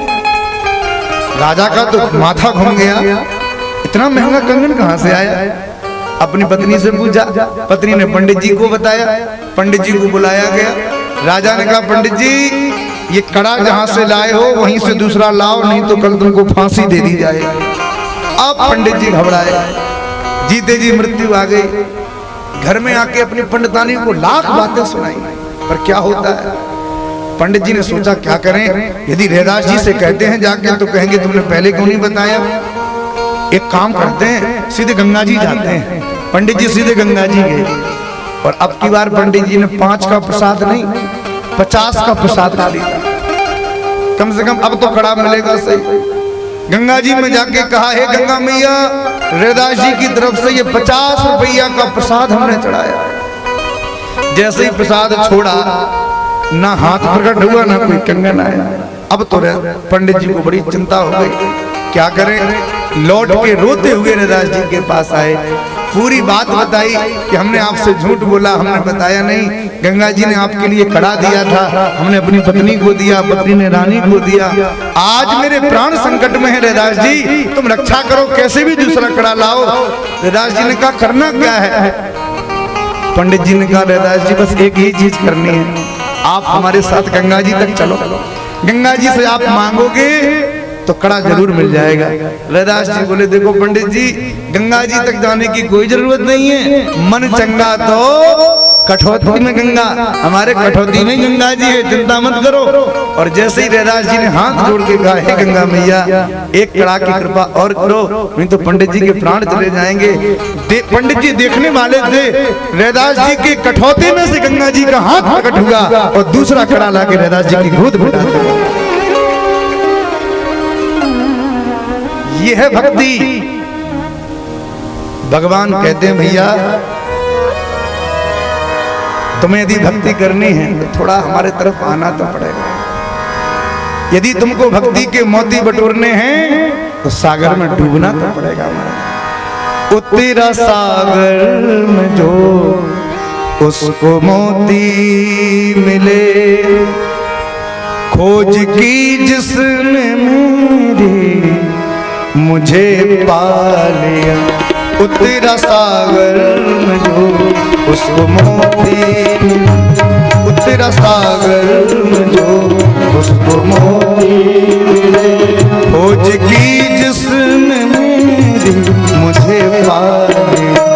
उत्तरा सागर में जो उसको मोती मिले, खोज की जिसने मेरी मुझे पा लिया। उत्तरा सागर में जो उसको मोती मिले, खोज की जिसने मेरी मुझे पा। नुक्ता ची संग वाली को मैं ना मिला, नुक्ता ची संग वाली को मैं ना मिला। मुझको तो सबरी का भोलापन ढा गया। उत्तरा सागर में जो उसको मोती मिला, खोज की जिसने मेरी। भगवान कहते हैं तुम कैसे मुझे भजना चाहते हो, जिस भाव से भजोगे हम वैसे हो जाएंगे। तूने मूर्ति कहा मैं मूर्तिवान था, तूने पत्थर कहा मैं पाषाण था, तूने पत्थर कहा मैं पाषाण था। तूने मूर्त कहा मैं मूर्तिवान था, तूने पत्थर कहा मैं पाषाण था, तूने पत्थर कहा मैं पाषाण था। ये तो तेरे ही विश्वास की बात है, ये तो तेरे ही विश्वास की बात है, ये तो तेरे ही विश्वास की बात है। धन्ना जाट बुलाया मैं झट आ गया। उत्तरा सागर में जो उसको मोती मिला, खोज की जिसने मेरी मुझे पा लिया। उत्तरा सागर में जो उसको मोती मिले।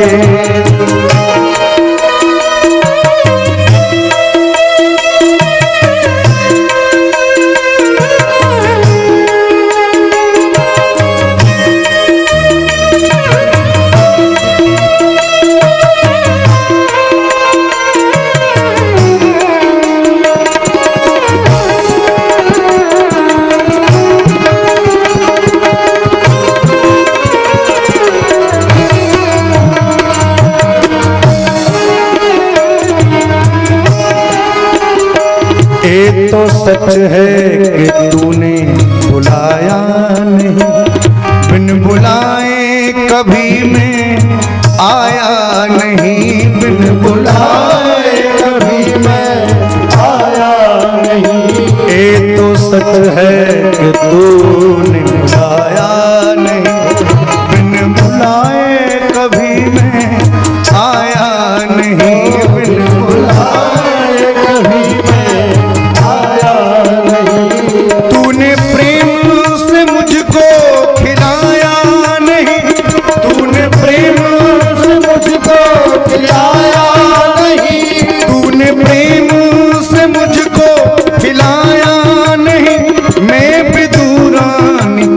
छिल के तट खा गया, तो तेरा सागर में जो उसको मोती मिले, खोज की जिसने मेरी मुझे पाले, तो तेरा सागर में जो उसको मोती मिला, खोज की जिसने मेरी मुझे पाले, खोज की जिसने मेरी खोज की जिसने मुझे पाले। भगवान कहते हैं कि सागर में एक बार कूदो तो सही, तब हम मिलेंगे। माता पार्वती भगवान की तपस्या में लीन हुई और ऐसी अद्भुत तपस्या माता पार्वती ने करी। गोस्वामी तुलसीदास जी महाराज कहते हैं माता पार्वती ने सूखे पत्ते खाए, कछु दिन भोजन बारी बतासा किए, कठिन कछु दिन उपवासा। बड़े बड़े व्रत किए माता पार्वती ने, पत्तों का भी आहार किया, तो एक नाम माता पार्वती का अपर्णा पड़ गया। बोलो अपर्णा मैया की। आकाशवाणी हुई, तुम्हारी तपस्या सफल हुई देवी, निश्चित ही तुम्हें अब भगवान महादेव स्वीकार करेंगे, इसलिए अपने भवन को लौट जाओ। लेकिन माता पार्वती जी ने सोचा कि तपस्या सफल तो हो गई, पर ऐसे थोड़ी मानूंगी, जब तक शिव जी दर्शन ना दे दें, भगवान ना मिल जाए, तब तक हम तपस्या छोड़ने वाले नहीं, हम करते रहेंगे और बराबर तपस्या करते रहेंगे। इधर भगवान महादेव जब से सती जी ने अपने शरीर को त्यागा, जब ते सती जाई तनु त्यागा, तब ते शिव मन भयऊ विराग। जपहि जाय रघुनायक नामा,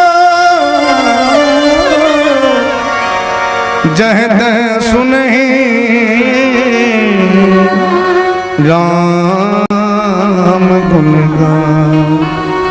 महादेव जिस दिन से सती जी का त्याग हुआ, उसी दिन से महादेव निजानंद मस्ती में मैं झूमता हूँ, कहाँ कौन कैसा ना मैं पूछता हूँ, न जीने की इच्छा न मरने की तमन्ना, फकीरी खजाने को मैं खोजता हूँ।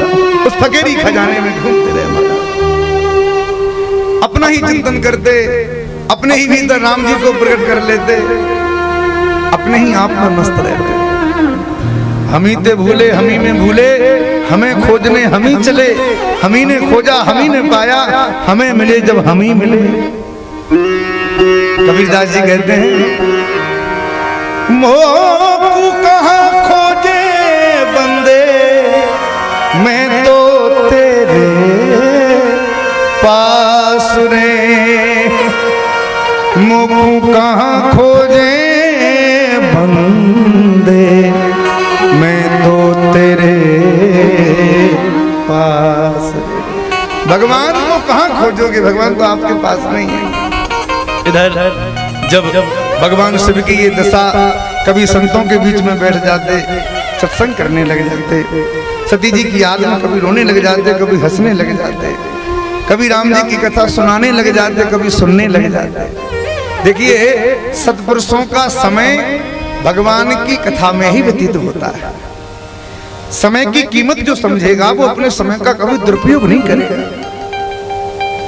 बोलो जय सिया राम।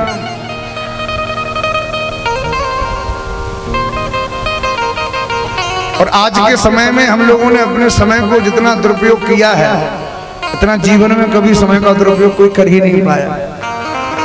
आज के समय में समय को नष्ट करने वाला एक यंत्र है, सबके हाथ में हमारा।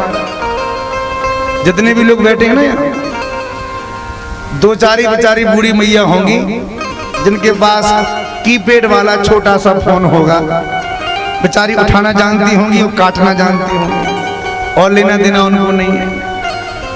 पर यहाँ पर 90% लोग ऐसे होंगे जिनके हाथ में ये मोबाइल देवता जरूर।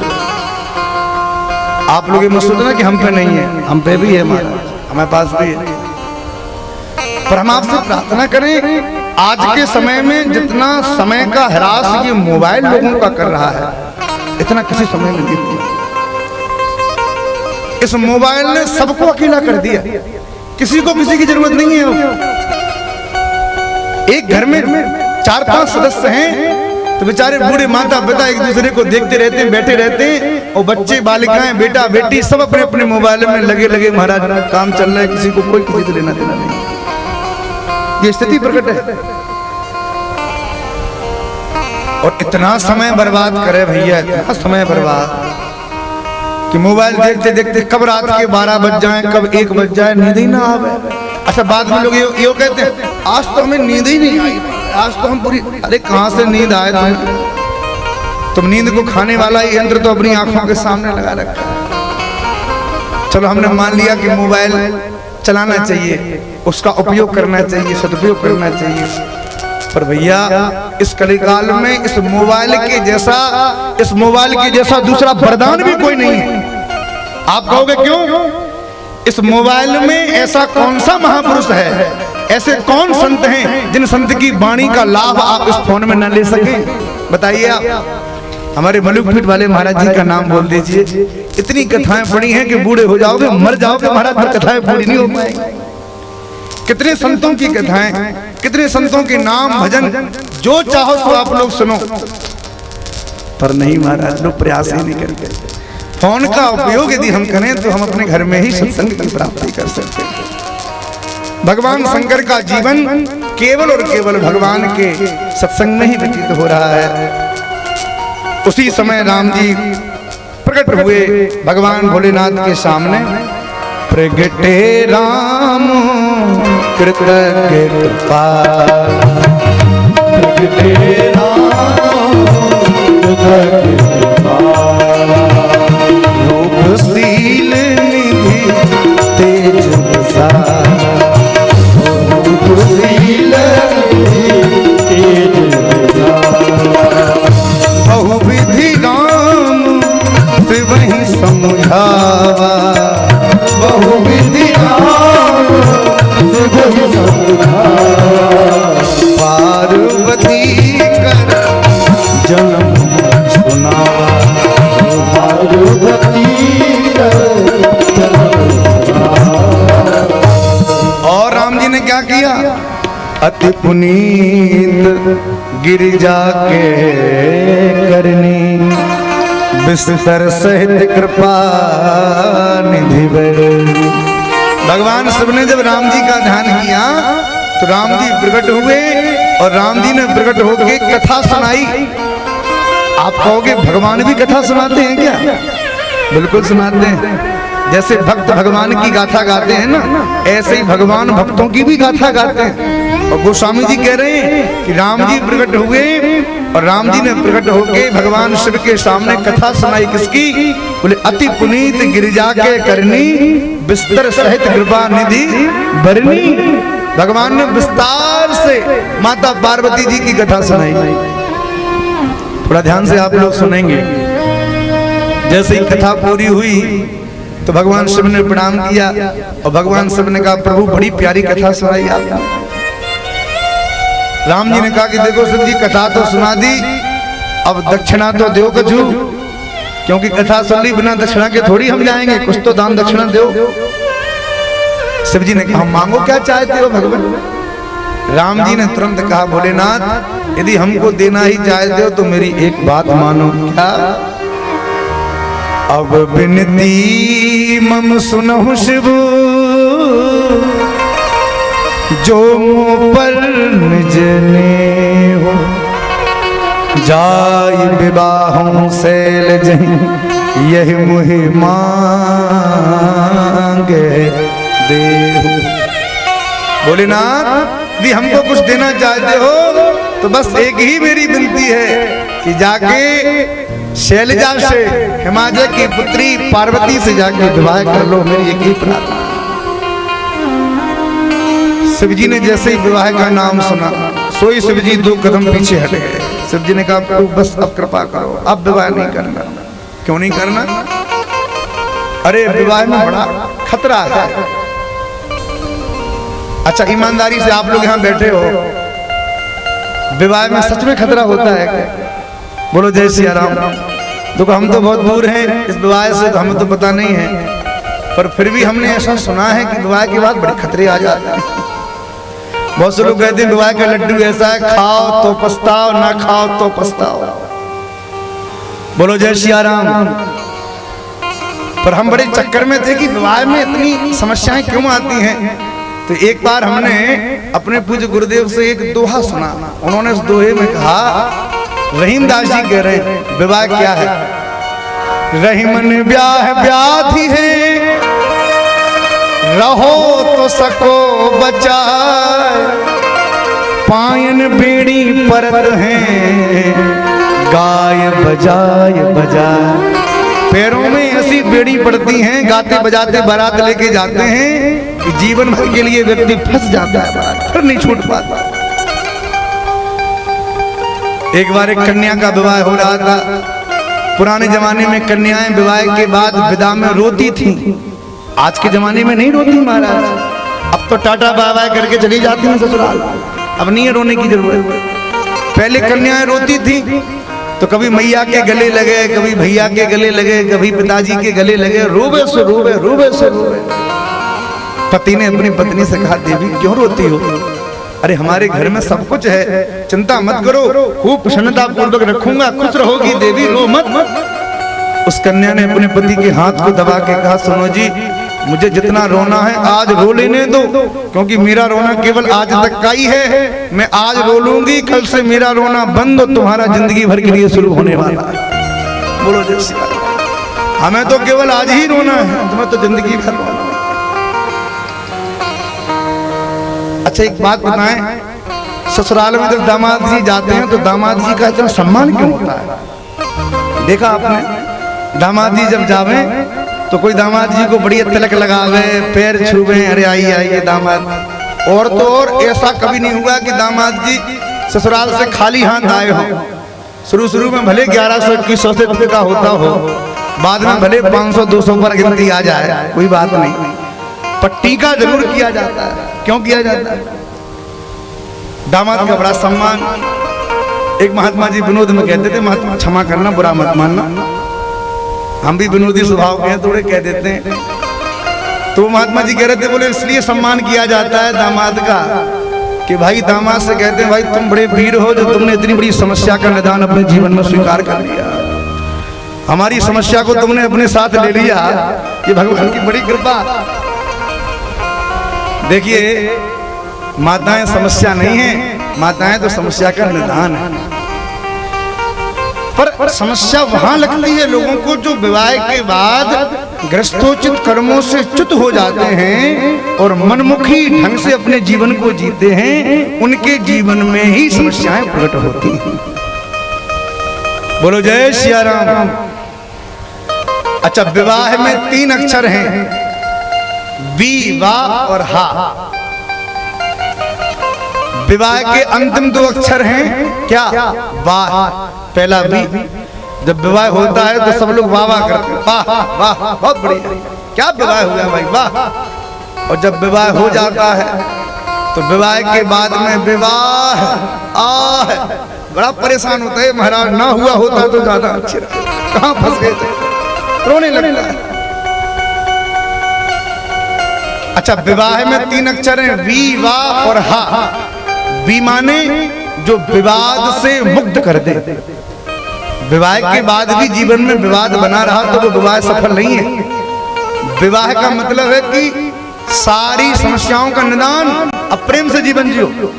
तो वी माने जो विवाद से मुक्त कर दे, वा माने जो वासना से मुक्त कर दे, और हा माने जो हरि से युक्त कर दे। वो सच्चा विवाह है, वो पूरा विवाह है जो भगवान से मिला दे, भगवान की भक्ति प्रकट हो जाए, वासना से मुक्त कर दे, विवाद से मुक्त कर दे, वो विवाह। एक बार एक ब्रह्मचारी जी जंगल में रहते थे, किसी गांव में भिक्षा मांगने के लिए गए। गांव से जब भिक्षा मांगी महात्मा जी ने, तो उसी समय गांव में किसी की बारात आ रही थी। जैसे ही बारात आई तो ब्रह्मचारी जी ने पूछा कि भाई ये क्या चल रहा है, कभी विवाह देखा नहीं था। गांव के लोग तो होते ही है, अरे महाराज विवाह हो रहा है, ये क्या होता है। गांव के लोगों ने कहा विवाह होता है, बारात जाती है, पत्नी आती है, बच्चे होते हैं, परिवार बड़ा होता है, यही तो विवाह है। ब्रह्मचारी जी के सामने जब विवाह की खूब चर्चाएं होने लगी, तो बेचारे ब्रह्मचारी जी के मन में विवाह का गड़प चलने लग गया। रात्रि हो गई तो सोचा कि अब आश्रम तक क्यों जाएं, गांव के बाहर कुएं पर ही सो जाते हैं, सुबह चले जाएंगे। कुएं के घाट पे ब्रह्मचारी जी सो गए रात्रि में। जैसे ही सोई ब्रह्मचारी जी को सपने में अपना विवाह दिखाई पड़ने लग गया। सपने में जैसे ही ब्रह्मचारी जी ने अपनी शादी देखी तो देखा कि मेरी पत्नी आ गई, और सपना तो सपना, पत्नी भी आ गई, एक बच्चा भी हो गया। पत्नी ने कहा कि पूरे बेड पे अकेले सो रहे हो, थोड़े खिसको तो सही, अपने बच्चे को तो लिटा दूं। ब्रह्मचारी जी तो कुएं के घाट पर सो रहे थे, थोड़े से खिसके तो कुएं के किनारे पहुंच गए और गहरी नींद भई और एक बालक हो गया। पत्नी ने कहा थोड़े और खिसको, इसको भी सुला दूं। ब्रह्मचारी जी थोड़े से और खिसके तो कुएं के एकदम किनारे पहुंच गए। पत्नी ने कहा थोड़े और खिसको, मैं कहां लेटूं, मुझे भी तो सोना है। अब तो जैसे ही ब्रह्मचारी जी खिसके कि उस गहरे कुएं में धम से बड़ी तेज, जैसे ही कुएं में गिरे की आवाज लगाएं बचाओ बचाओ बचाओ। लोगों की भीड़ इकट्ठी हुई, रस्सी डाल के ब्रह्मचारी जी को बाहर निकाला, फिर भी ब्रह्मचारी जी की आवाज न निकले, बार बार कहें बचाओ बचाओ बचाओ। गांव के लोगों ने कहा भैया बचा तो लिया, अब क्यों चिल्ला रहे हो।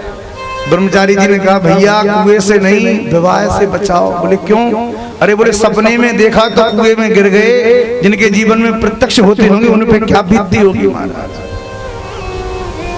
चलो ये तो विनोद की बातें हो गई, पर अब आप लोग विवाह की मतलब समझ लो क्या है। 4 आश्रम है हमारे सनातन में, ब्रह्मचर्य, गृहस्थ, वानप्रस्थ और संन्यास। इन चारों आश्रमों में सबसे बड़ा जो आश्रम है वो है गृहस्थ आश्रम।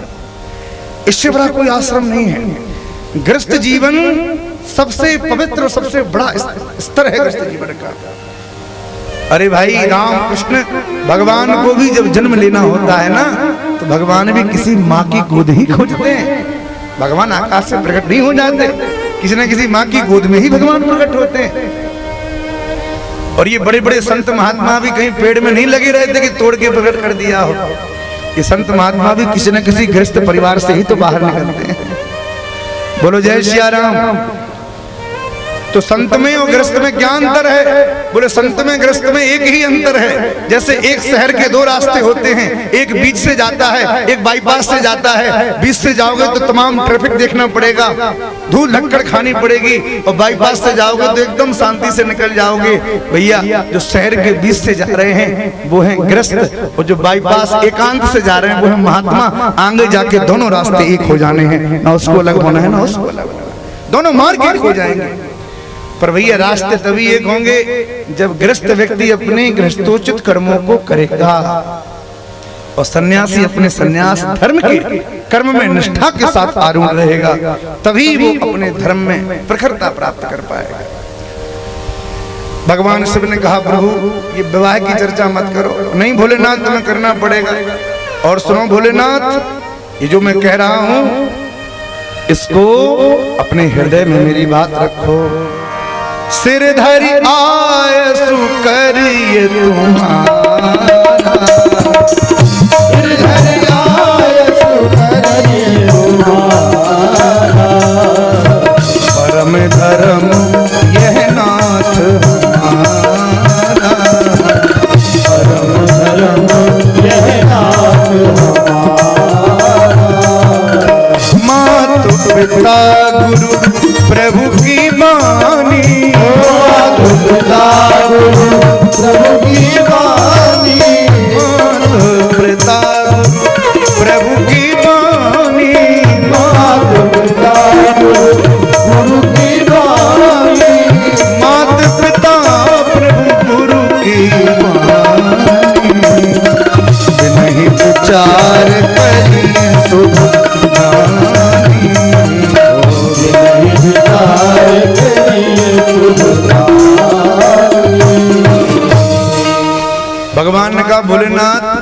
आज्ञा तो तुमने स्वीकार कर ली, पर तुम कहते हो सिर धरे आयस करेंगे तुम्हारा। आपकी आज्ञा हमने अपने सिरोधार करी। भोलेनाथ सिर में मत रखो आज्ञा। भगवान शिव ने कहा क्यों? भगवान नारायण बोले भोलेनाथ सिर से गंगा जी बह रही हैं, कहीं आज्ञा बह गई हमारी तो हम क्या करेंगे? इसलिए ये आज्ञा सिर में मत रखो, अपने उर में रखो, हृदय में आज्ञा रखो। अंतर ध्यान भय अशभागी शंकर सोई मूर्ति उर राखी। हृदय में भगवान शिव ने विराजमान किया। भगवान शिव ने तुरंत सप्तऋषियों को बुलाया और सप्तऋषियों से कहा जाओ पार्वती जी की परीक्षा लो, प्रेम परीक्षा। किसी ने भोलेनाथ से कहा कि भोलेनाथ जब राम जी ने पूरी बात कह दी, कथा सुना दी कि पार्वती जी आपके अनुकूल हैं, आपके योग्य हैं, तो भी आपने परीक्षा की बात करी। अरे फिर तो आपको स्वीकार करना चाहिए, परीक्षा की कोई जगह ही नहीं रह जाती। शिव जी ने कहा देखो सती जी के रूप में यही पार्वती थी और मैंने कहा था कि ये साक्षात भगवान हैं, पर सती जी ने बिना परीक्षा के हमारे राम जी को जब स्वीकार नहीं किया तो ऐसी पार्वती को बिना परीक्षा के मैं कैसे स्वीकार करूं? परीक्षा तो लेनी ही पड़ेगी। सप्तऋषियों को भेजा। सप्तऋषि गए महाराज परीक्षा लेने के लिए और माता पार्वती जी से कहने लगे किसके लिए तपस्या कर रही हो? शिव जी के लिए। अरे क्यों? अरे शिव जी को मैं अपना पति बनाना चाहती हूँ। सप्तऋषियों ने कहा बताओ, शमशान में रहने वाले, मुंडों की माला पहनने वाले, उनको पति बनाओगी? अरे हमसे कहती देवी हम तुम्हारे लिए ऐसा सुंदर वर ढूंढते, वैकुंठवासी भगवान नारायण विष्णु से तुम्हारा विवाह कराते। सती जी ने कहा नहीं प्रभु अब कुछ नहीं हो सकता। क्यों? क्योंकि अब मैंने अपने गुरुदेव के वचनों को स्वीकार कर लिया है। गुरुदेव के वचनों में मेरी इतनी अटलता है, इतनी दृढ़ता है कि अब नारद जी ने जो कह दिया सो कह दिया, अब मैं आपकी बात को स्वीकार नहीं कर सकती। सप्तऋषियों ने जैसे ही नारद जी की बात सुनी ठहाका मार के हंसने लगे। बोले पार्वती अरे नारद जी की बातों में आके तपस्या कर रही हो? अरे नारद जी के उपदेश से किसका घर बसा है जो तुम्हारा घर बस जाएगा? अरे हमसे बात करो, हम तुम्हारा विवाह कराएंगे। धन्य है माता पार्वती, धन्य है उनकी निष्ठा। उन्होंने सप्तऋषियों से कहा देखो महर्षियों, भले ही महादेव में अवगुण ही अवगुण क्यों ना हो, पर मैंने मन में सोच लिया तो सोच लिया। देखो माताओं की जो दृढ़ता होती है ना वो बड़ी विलक्षण होती है। महादेव अवगुण भवन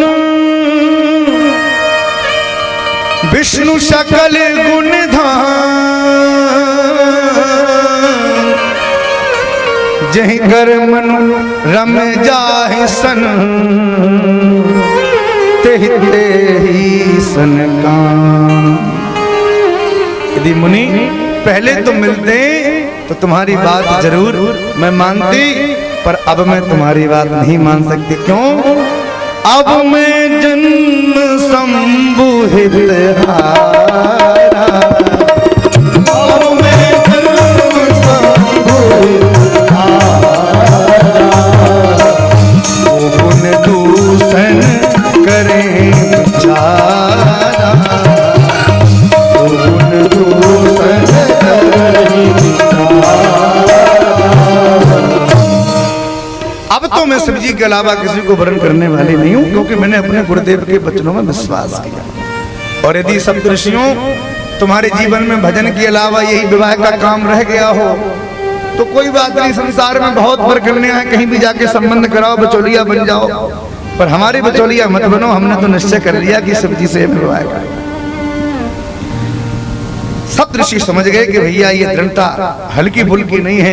साधु साधु कहने लगे जय हो कह के माता पार्वती जी को प्रणाम किया। धन्य हो देवी, धन्य है तुम्हारी निष्ठा। और थिरकते हुए भगवान शिव के पास गए। भगवान शंकर से घूर घूर प्रशंसा माता पार्वती की सप्तऋषियों ने करी।